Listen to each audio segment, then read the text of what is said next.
आज के हेलो दोस्तों, आज की इस वीडियो में हम कक्षा 10 के हिंदी के पेपर को देखने वाले हैं, जो कि यूपी बोर्ड ने हाल ही में लॉन्च किया है। 2021-22 के लिए लॉन्च किया है प्रदेश प्रश्न पत्र है। अगर आप इस पेपर को अच्छी तरह से लगाते हैं तो आप अपने पेपर में अच्छा नंबर प्राप्त कर सकते हैं। टोटल 70 नंबर का पूर्णांक होता है। अगर आप इसको अच्छे से लगाते हैं तो आप कम से कम 65 नंबर इसी से प्राप्त करेंगे, अच्छे से अच्छे नंबर। देखते हैं, पहला प्रश्न दिया रहता है, यही मॉडल पेपर में आपका पूछेगा।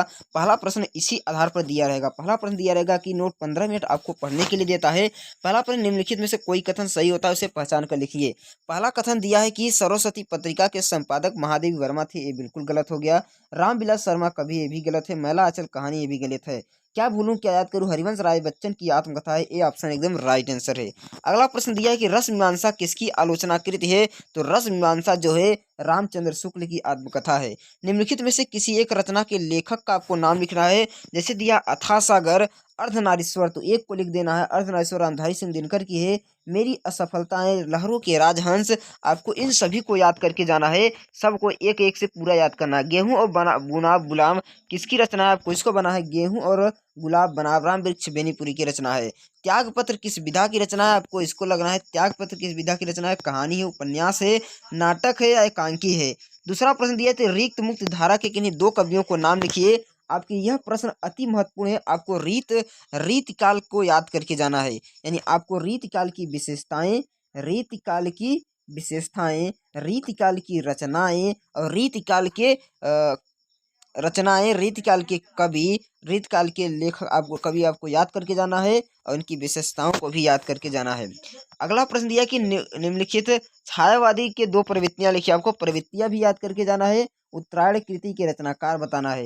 निम्नलिखित गद्यांश को आपको पढ़ना और नीचे दिए गए प्रश्नों का उत्तर दिया है।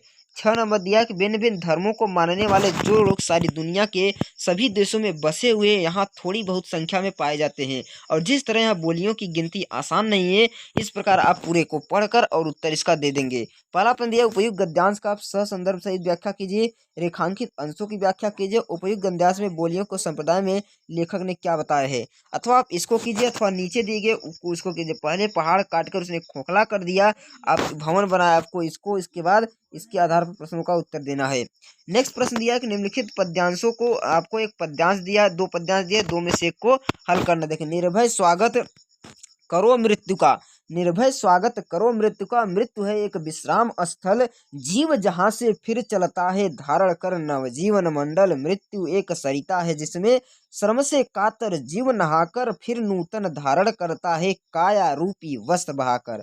आपको इसका ससंदर्भ सहित व्याख्या करें, या नीचे जो दिया गया है, सुनि सुंदर बैन सुधार समाने, साने सयानी जान की जानी भली, तिरछे करी नैन दे तिन्हें समझाए, कछु मुस्कुराए चली तुलसी ते ही औसत सोहे, सवे अकलोकति लोचन लाहु अली, अनुराग तड़ाग में भानु उदय विगसी मनोमंजुल कंज कली। आप इसको पढ़कर आपको इसका उत्तर देना है।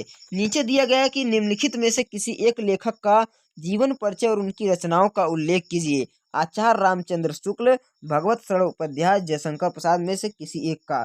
आपको जयशंकर प्रसाद और रामचंद्र शुक्ल को याद करके जाना है। इन दोनों का आपके लिए अति महत्वपूर्ण है। इन दोनों में से आप में एक पेपर में फंसेगा, 100% चांस है। निम्नलिखित कवियों में से एक कवि का आपको जीवन परिचय देना है। मैथिली शरण गुप्त का, महादेवी वर्मा और सूरदास का। आपको सूरदास और महादेवी वर्मा को याद करके जाना है। ये 100% आपके पेपर में छपा हुआ मिलेगा, महादेवी वर्मा और सूरदास।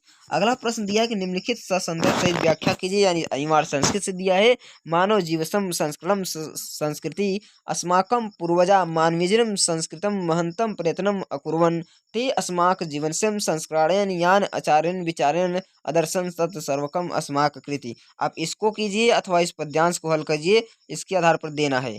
अगली अपनी पाठ्य पुस्तक से जो आपको एक श्लोक याद हो जो इसमें नहीं दिया है, उसको आपको लिखना है, 2 नंबर मिलेगा। अगला प्रश्न दिया है कि निम्नलिखित में से किन्हीं दो प्रश्नों का उत्तर देना है। पिता अकस्मात उच्चतर आश्रित, लाभेन, इन सभी में से 2 का केवल उत्तर देना है।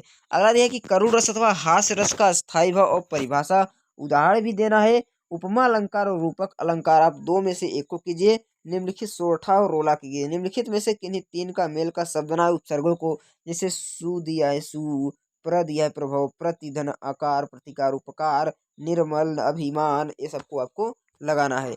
अगला दिया कि प्रत्यय, यानी जो अंत में आता है उसे प्रत्यय कहते हैं। जैसे ना, पहनावा, पहना, पन, बचपन, इक, आई, इ, आपको इसको हल कर लेना है। निम्नलिखित में से किन्हीं दो समास विग्रह करना आपको इसका। राधा कृष्ण सप्ताह चौराहा चाराहों का समूह, इसको आपको याद करके इसको हल करके जाना है। निम्नलिखित में से किन्हीं दो शब्दों का आपको तत्सम लिखना है। घर का मानुष का मनुष्य, गांव का ग्राम, चांद का चंद्रमा या चंद्र, आपको इसको लिखना है। निम्नलिखित में से किन्हीं दो का पर्यायवाची लिखना है आपको। ईश्वर का, कमल का, फूल का, जंगल का, इनमें से दो का पर्यायवाची लिखना है। निम्नलिखित शब्दों में से किन्हीं दो संधि विच्छेद कीजिए। आपका जो प्रश्न का पैटर्न होगा सेम इसी प्रकार होगा। आपको इसी प्रकार से प्रश्नों को तैयार करके जाना है। आगे की ओर प्रश्न चलते हैं। निम्नलिखित में से चतुर्थी विभक्ति एक एवं द्विवचन को आपको दो में से एक इसमें से अथवा करके दिया है, इसको लिख लेना है। आगे प्रश्न की ओर चलते हैं। आगे दिया है कि आपको धातु लुप लकार वचन लिखना है। इनमें से धातु पुज और लकार लिखना है। निम्नलिखित में से किन्हीं दो वाक्यों का संस्कृत में अनुवाद कीजिए। प्रयाग गंगा तट के पर स्थित है। यह दिया कि तुम दोनों क्या करते हो। विद्या विनय से बढ़ती है। गंगा भारत की पवित्र नदी है। हमें अपने माता पिता की सेवा करनी चाहिए। निम्नलिखित विषयों में से किसी एक विषय पर आप निबंध लिखिए। या तो स्वास्थ्य और शिक्षा पर, पर्यावरण प्रदूषण पर, वन महोत्सव पर, साहित्य समाज पर और कोविड-19 पर आपके लिए अति महत्वपूर्ण है। कोविड-19 आपको और पर्यावरण को आपको याद करके जाना है। आपके लिए 6 नंबर ये फिक्स कर देगा, बस यही एक प्रश्न। आगे इस प्रश्न की ओर चलते हैं। दिया अपने पठित खंडकाव्य के आधार पर आपको प्रश्नों को याद कर लेना है। यानी आप जो बैंक लेंगे, क्वेश्चन बैंक लिए होंगे, उसमें दिया होगा खंडकाव्य, उसके आधार पर आपको जो आपके ज़िले में चलता है उसके आधार पर लिख देना है। जो आपके ज़िले में चलता है केवल उसी को लिखना है, दूसरे को नहीं लिखना है। इसमें से जो आपके ज़िले में हो उसको लिख देना है, दूसरे को नहीं लिखना है। जैसे कि भदोही ज़िले वाराणसी इस सब में चलता है तुमुल खंड काव्य, तो मेघनाथ का चरित्र चित्रण कीजिए अथवा तुमुल खंड काव्य पर रस राम विलास का वो कीजिए। दो में से इन सबों को कर देना है। आगे प्रश्न दिया है कि प्रश्न यही लास्ट प्रश्न होता है। इसके बाद प्रश्न खत्म हो जाता है। आप इन सभी प्रश्नों को अच्छी तरह से लगाएंगे और 24 तारीख के पेपर में धुआं धुआं कर देंगे।